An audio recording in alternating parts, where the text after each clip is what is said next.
السلام علیکم ویورز، میرا نام عطاء الرحمن اور آپ دیکھ رہے ہیں عطاء بخاری یوٹیوب چینل۔ قرآن کریم کی مسلسل ایکسپوزیشن کے سلسلے میں آج ہم سورہ البقرہ کی آیت نمبر 216 اس کی ایکسپوزیشن کریں گے۔ اس آیت کے اندر قتال سے متعلق بات کی جا رہی ہے۔ میں نے پچھلے ویڈیوز میں آپ کو یہ چیز کلیئر کی تھی کہ قرآن کریم جہاد کو علیحدہ بیان کرتا ہے اور قتال کو علیحدہ بیان کرتا ہے۔ اب ہم یہ دیکھیں، یہ جو 216 نمبر کی آیت ہے، یہ قتال کی بات یہاں پر ہو رہی ہے، یہاں پر جہاد کی بات نہیں ہو رہی۔ تو اس سے آپ کو سمجھ آ گئی ہوگی کہ قرآن کے اندر جہاد اور قتال کو بالکل علیحدہ رکھا گیا ہے۔ اور یہ جو قتال کی سلسلے میں یہاں اس آیت کے اندر جو بات کی جا رہی ہے، آپ نے دیکھا کہ اس سے جو پیچھے والی جو آیت ہے 215، اس کے اندر مالی قربانی کی بات کی جا رہی ہے اور بتایا جا رہا ہے کہ تم اپنا جو مال ہے وہ اپنے مال سے وہ کیا کریں کہ والدین کے لیے، رشتہ داروں کے لیے، یتیموں کے لیے، مساکین کے لیے اور مسافروں کے لیے اس کو کھلا رکھو۔ تو اس میں پھر یہ چیز آ گئی کہ مالی قربانی کیسے دینی ہے۔ اب اس آیت کے اندر آپ یہ دیکھیں کہ قرآن کریم جانی قربانی کی بات کرے گا۔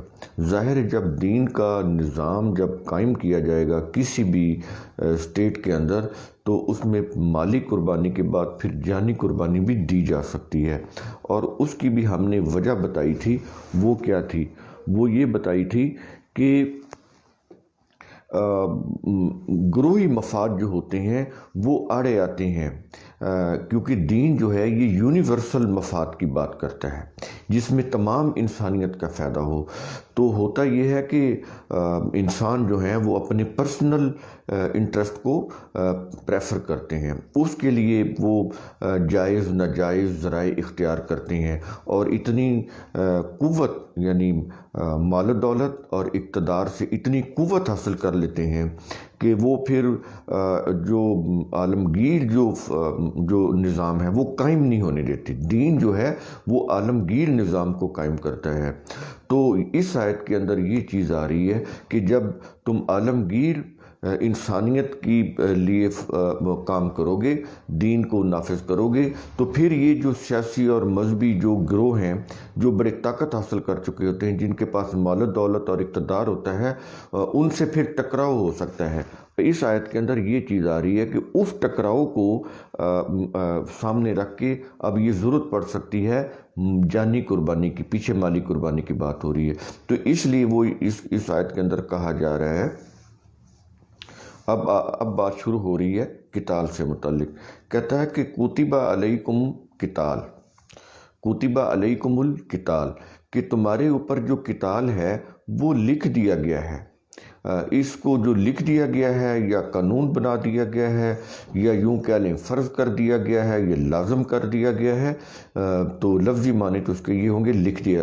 ظاہر ہے جو اللہ لکھ دے اپنی کتاب کے اندر ہمارے لیے کوئی کام کرنے سے متعلق، تو وہ ہمارے لیے قانون بن جاتا ہے، ہمارے لیے فرض کی جگہ پر آ جاتا ہے، لازمی ہو جاتا ہے۔ کتب علیکم القتال، اور آگے کہہ رہا ہے کہ وَهُوَ كُرْهٌ لَكُمْ، کہتا ہے یہ چاہے تمہیں کتنا ہی اس سے تمہیں کراہت ہو۔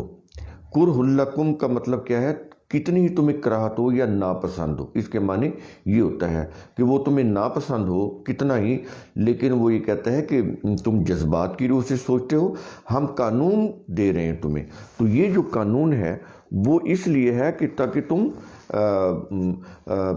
امن سکون سے رہ سکو، دین کو اسٹیبلش کر سکو، انسانیت ساز نظام جو ہے اس کو رائٹ کر سکو۔ تو اس لیے وہ یہ کہتا ہے کہ تم جذبات کی روح سے دیکھتے ہو تو اس سے ظاہر ہے وقتی طور پر تو نقصان ہوگا، لیکن ان دی لانگ رن کیا ہوگا؟ تمام انسانیت کو فائدہ ہوگا۔ تو اس کے لیے کچھ لوگوں کو جان بھی قربان کرنا پڑ جا سکتی ہے، کیونکہ ٹکراؤ کے اندر یہی کچھ ہوتا ہے۔ تو لیکن چند لوگ اپنی جان قربان کر بھی دیں، لیکن باقی انسانیت جو ہے اس کو سکون، امن اور عافیت مل سکتی ہے۔ تو اس لیے کہتا ہے کہ وہ تمہیں ناپسند ہی کیوں نہ ہو، تو کہتا ہے کہ یہ جو ہم نے فرض کیا ہے اس لیے کہ تمام انسانیت جو ہے وہ امن کے ساتھ، سکون کے ساتھ رہ سکے۔ تو آگے کہہ رہا ہے وَعَسَىٰ أَن تَكْرَهُوا شَيْئًا۔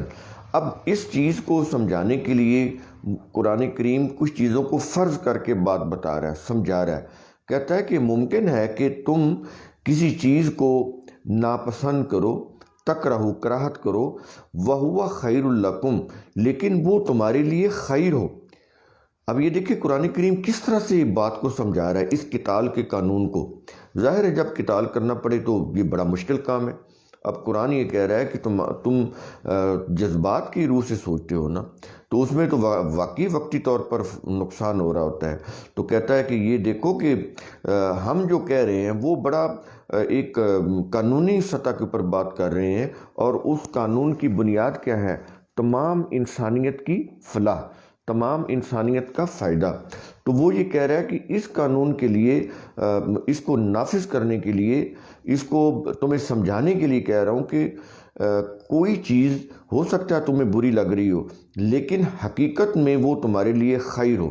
یہاں پر یہ آ گیا، اور آگے کہہ رہا ہے کہ وَهُوَ خَيْرٌ لَكُمْ، کہ وہ تمہارے لیے خیر ہو۔ وَعَسَىٰ أَن تُحِبُّوا شَيْئًا، اور جس کو تم پسند کرتے ہو، جس چیز سے تم محبت کرتے ہو، کہتا ہے ہو سکتا ہے حقیقت میں وہ تمہارے لیے شر ہو، بری ہو۔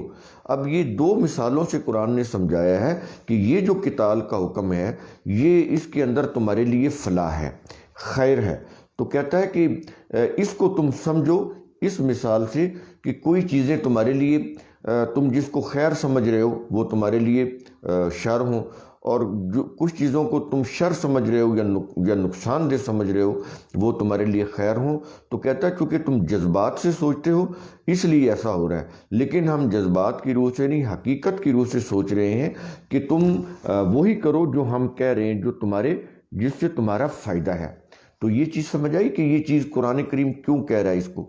اور آگے کہہ رہا ہے وَاللَّهُ يَعْلَمُ وَأَنْتُمْ لا تعلمون، کہتا ہے کہ حقیقت جو ہے وہ اللہ جانتا ہے۔ جو حقیقت اللہ جانتا ہے اتنی حقیقت تم نہیں سمجھ سکتے، کیونکہ تم اتنا چیزوں کو حقیقت کی نظر سے نہیں دیکھ سکتے جتنا ہم سمجھتے ہیں۔ ہم تمہارے کریٹر ہیں، تو جو چیز ہم نے بتائی ہے وہ تمہیں خواہ بری بھی لگے اس کو تم کر گزرو، اس لیے کہ ہم ہر چیز کی حقیقت کو تم سے بہتر سمجھتے ہیں۔ تمہارے اندر چونکہ جذبات بھی ہے، ذاتی مفاد کا جذبہ بھی ہوتا ہے، اس نظر سے جب تم دیکھتے ہو تو وہ چیز تمہیں مشکل لگتی ہے، یا اس کے اندر تمہیں کوئی چیز بری لگتی ہے، اس سے تم کراہت کرتے ہو۔ لیکن جو ہم تمہیں کہہ رہے ہیں وہ بھلے تمہیں ایسی لگے، لیکن حقیقت میں وہ چیز تمہارے لیے خیر ہوتی ہے، اور اگر تم وہ کر گزرو تو اس سے تمام انسانیت کا فائدہ ہو جائے گا۔ تو اس میں مختصر بات اتنی سی ہے کہ چند لوگوں کو اپنی قربانی دینا پڑتی ہے، لیکن اس سے ہوتا کیا ہے کہ پوری انسانیت کو فائدہ ہو جاتا ہے۔ آج بھی دیکھیں جب کوئی لڑائی ہوتی ہے دو ملکوں کے درمیان، تو ایک ملک کی آبادی فار ایگزامپل 15 کروڑ ہے، لیکن جو آرمی لڑ رہی ہوتی ہے وہ زیادہ سے زیادہ 2-3 لاکھ ہوگی، 20-30 ہزار ہوگی، ٹوٹل آرمی اتنی ہوگی، اس میں سے کوئی 20-30 ہزار لڑ رہے ہوں گے۔ لیکن 15 کروڑ کی جو آبادی ہے وہ آرام اور سکون سے وہ زندگی بسر کرتی ہے۔ چند جو سپاہی ہوتے ہیں وہ اپنی جانوں کا نذرانہ دے کر پورے ملک کی امن کو، لوگوں کی جان مال اور عزت آبرو کو بچا لیتے ہیں۔ تو یہی چیز قرآن کریم پیش کر رہا ہے اس کے اندر۔ تو یہ چیز سمجھانے کے لیے وہ بتا رہا ہے کہ اس طرح سے چیزوں کو دیکھیں کہ تمہارے کریٹر نے جو بھی تمہیں کہا ہے وہ تمہارے ہی فائدے کے لیے کہا ہے۔ اس لیے قرآن کریم نے اس کو قتال کو کتب علیکم القتال کا ہے۔ یہاں پر ایک چیز کی وضاحت کر دوں، یہ جو قتال کی بات ہے یہ انفرادی سطح کے اوپر نہیں ہوگی، یہ اسٹیٹ کی سطح کے اوپر ہوگی۔ حکومت وہ فیصلہ کرے گی کہ کب قتال کرنا ہے، کب اس کی ضرورت ہے، انفرادی سطح کے اوپر نہیں۔ اگر کہیں پر کوئی اسٹیٹ قائم نہیں ہے تو سارے لوگ فیصلہ نہیں کریں گے، اس سوسائٹی یا معاشرے کے جو لوگ ہیں، جو دانشور لوگ ہیں، جو حقائق کو سمجھنے والے لوگ ہیں، وہ فیصلہ کریں گے۔ اگر اسٹیٹ قائم ہے تو حکومت فیصلہ کرے گی کہ قتال کب کرنا ہے اور اس کا طریقہ کار کیا ہوگا۔ تو یہ اس طرح نہیں ہے کہ کسی مذہبی تنظیم کو یا ریلیجس آرگنائزیشن کو یہ اختیار ہے کہ وہ لوگوں کو بھرتی کر کے جس ملک کے خلاف چاہے وہ قتال شروع کر دے۔ بالکل نہیں، قرآن کریم اس غیر قانونی چیز کی کسی بھی صورت میں اجازت نہیں دیتا۔ تو یہ جو چیزیں ہیں یہ قانونی نقطہ نظر سے ہیں، جس کا کوئی عوامی طور پر فیصلہ نہیں کیا جا سکتا۔ یہ ارباب حل و عقد جو ایک چلا آ رہا ہے وہی کرتے ہیں، جو دانشور ہوتے ہیں، جو ڈسیژن میکر ہوتے ہیں کسی قوم کے، کسی نیشن کے، انہی کے پاس یہ اختیار ہوتا ہے۔ اگر اسٹیٹ ہے تو پھر حکومت کے پاس یا حکومت کے اداروں کے پاس یہ اختیار ہوتا ہے قتال کے فیصلے کا، یہ عام کسی ریلیجس تنظیم کو یہ نہیں۔ لیکن مسلم ممالک کی میں یہ ہوا بدقسمتی سے کہ یہ جو چیز ہے پھر ریلیجس آرگنائزیشن نے اپنے ہاتھوں میں کر لی، اپنے ہاتھوں میں لے لی، اپنے فائدے کے لیے، عوام کے یا ملک و قوم کے یا کسی نیشن کے فائدے کے لیے نہیں، اپنے ذاتی مفاد کے لیے۔ تو پھر اس کے نقصان جو ہیں پوری دنیا میں آپ دیکھ رہے ہیں، مسلم ممالک وہ گرے لسٹ میں چلے گئے۔ جہاں بھی یہ اس طرح کی جو جہاد کو قتال بنایا گیا تو آپ یہ دیکھ رہے ہیں ایون پاکستان بھی گرے لسٹ میں ہے، اس میں یہی چیزیں آ رہی ہیں۔ یہ جو ریلیجس تنظیمیں ہیں ان کی جو ایکٹیویٹیز ہیں، جو ٹیررزم کی اور اسی طرح منی لانڈرنگ کی، تو یہ چیزیں دیکھیں قرآن کریم ہزاروں سال پہلے یہ سمجھا رہا ہے۔ یہ دیکھیں یہ چیزیں یورپین ممالک کو تو سمجھ آ گئی، لیکن جہاں پر مذہب کا غلبہ ہے، وہ مسلم کنٹری ہو یا غیر مسلم، جہاں پر بھی ریلیجس وہ جو تھاٹ ڈومینیٹ کیے ہوئے ہیں، ریلیجن ڈومینیٹ ہے، وہاں پر یہ چیزیں اسی طرح ہو رہی ہیں، اور وہ پھر قومیں جو ہیں پوری دنیا میں مار کھا رہی ہیں اور ترقی یافتہ اقوام سے پیچھے ہیں۔ تو قرآن کریم کا اصول ثم تتفکروا، اس کی روح سے آپ خود بھی غور و فکر کریں، سوچیں سمجھیں، تو اس سے یہ ہوگا کہ آپ کے اوپر حقائق جو ہیں یہ واضح ہونا شروع ہو جائیں گے۔ شکریہ۔